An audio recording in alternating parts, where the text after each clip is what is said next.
Justice Dhingra ने अपनी report में किन सिफारिशों को रखा है, किन तथ्यों को सामने रखा है।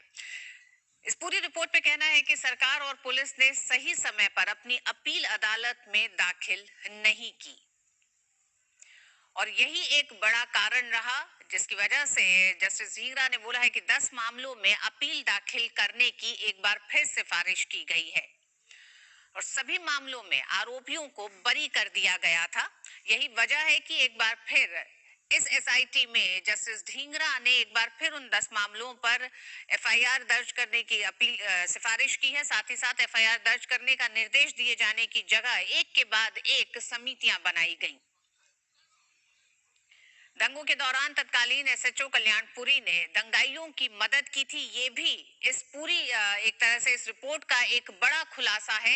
ये कहा गया है इस रिपोर्ट में ये भी बताया गया है कि दंगा पीड़ित विभिन्न एजेंसियों, जस्टिस रंगनाथ मिश्रा आयोग समेत कई समितियों के आगे गुहार लगाते रहे।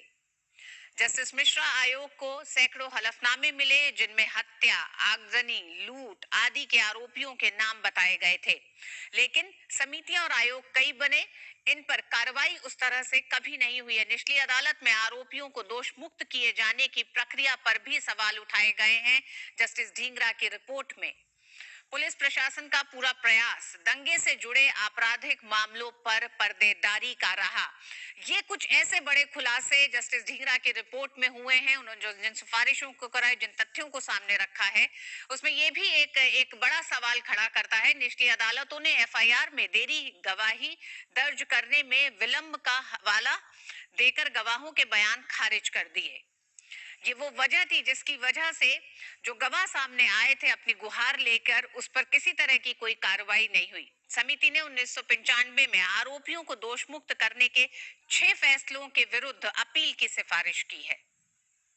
इनमें 4 एफआईआर दिल्ली के नंदनगरी इलाके में है, एक दिल्ली कैंट में और एक नांगलोई इलाके में दर्ज करवाई गई थी।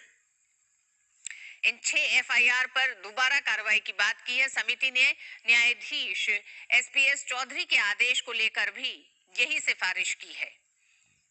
जज एसपीएस चौधरी ने कैंटोनमेंट में हुए सिख विरोधी दंगों के केस में 1986 में आरोपियों को मुक्त कर दिया था। तो यही वजह है कि जस्टिस ढींगरा ने अपनी रिपोर्ट में जहां पुलिस पर, सरकार पर सवाल उठाए, वहीं न्यायपालिका पर भी उंगली उठाती हुई ये रिपोर्ट दिखाई देती है। कल्याणपुरी थाने के एसएचओ सुरवीर सिंह त्यागी भी दंगाइयों के साथ साजिश में शामिल थे। समिति ने सुरवीर का केस दिल्ली पुलिस की दंगा निरोधी प्रकोष्ठ को भेजने की सिफारिश की है। तो ये सिफारिशें जो हैं वो बेहद सख्त हैं। साथ ही साथ वो सवाल भी उठाती हैं जो लगातार पिछले इतने सालों से, 3 दशक से ज्यादा समय से सिख दंगों के पीड़ितों ने तमाम एक तरह से कह सकते हैं मंचों पर इस आवाज को बुलंद किया, न्यायपालिका में, समितियों के सामने, लेकिन न्याय उन्हें नहीं मिला है। आज इसी